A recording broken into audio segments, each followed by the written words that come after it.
Kebakaran terjadi di salah satu ruang isolasi untuk pasien COVID-19 Rumah Sakit Umum Daerah Keraton Pekalongan, Jawa Tengah. Diduga kebakaran terjadi akibat arus pendek listrik.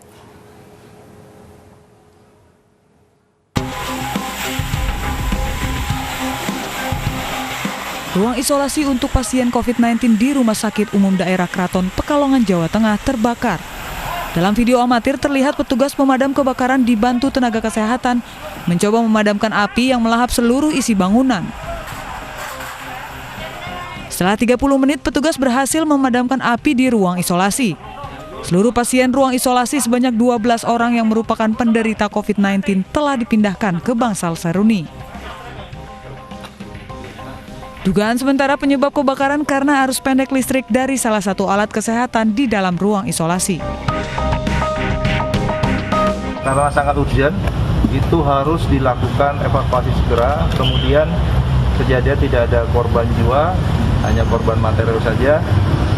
Karena rumah sakit ini juga perlu dan sangat urgent, maka lokasi yang menjadi kebakaran itu segera difungsikan kembali karena untuk pelayanan. Itu aja ya.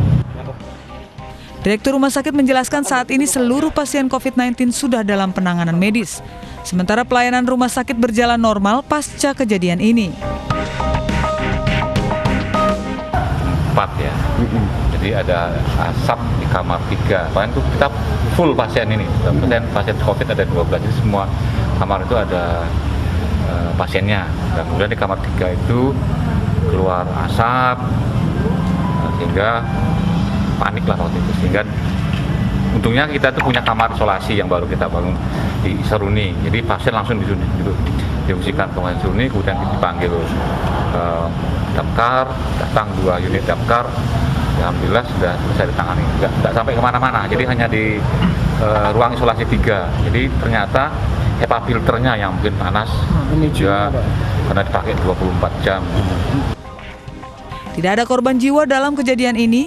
Kerugian diduga sebesar ratusan juta rupiah. Dari Pekalongan, Jawa Tengah, Suryono Soekarno, iNews melaporkan.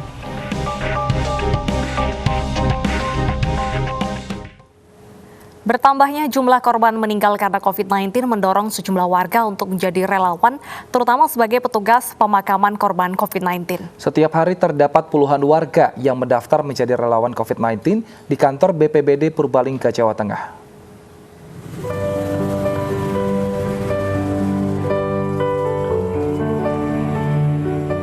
Pandemi COVID-19 belum juga usai. Setiap hari korban meninggal dunia selalu ada di beberapa daerah di Indonesia. Tenaga medis yang minim juga menjadi perhatian pemerintah untuk memerangi penyebaran virus COVID-19. Tak hanya tenaga medis, petugas pemakaman korban COVID-19 pun tak banyak ditemui. Di Purbalingga, setiap hari terdapat puluhan relawan mendatangi kantor BPBD Purbalingga untuk mendaftarkan diri menjadi relawan COVID-19. Sejak 2 pekan terakhir, korban meninggal dunia akibat COVID-19 di Purbalingga semakin bertambah. Meski pekerjaan sebagai petugas pemakaman korban COVID-19 berdekatan dengan bahaya penularan, namun mereka tetap semangat dan selalu siap bertugas selama 24 jam tanpa melihat cuaca panas atau hujan.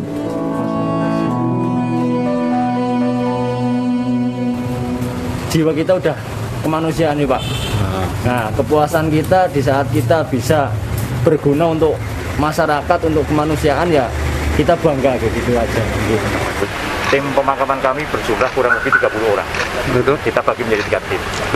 Itu memenuhi nggak untuk memakamkan? Sementara ini alhamdulillah cukup memenuhi.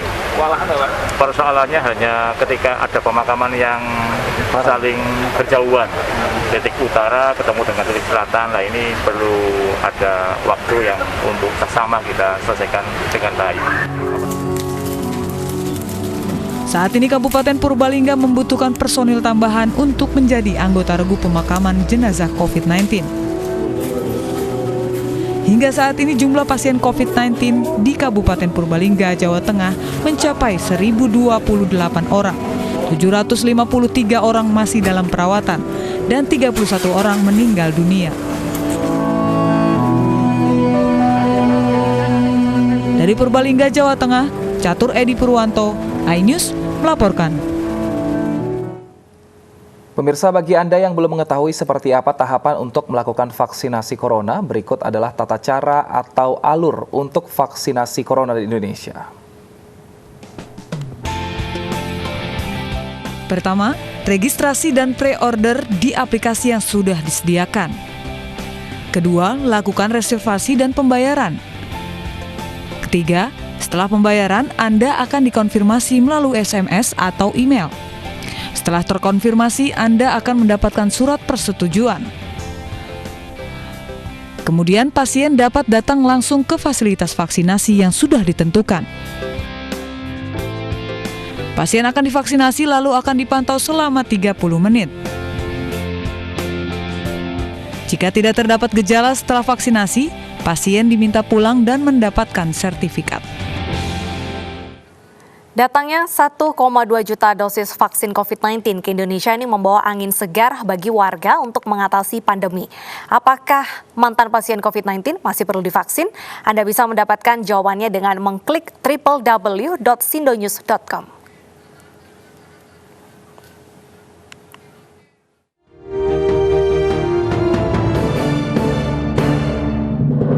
Acara ini dipersembahkan oleh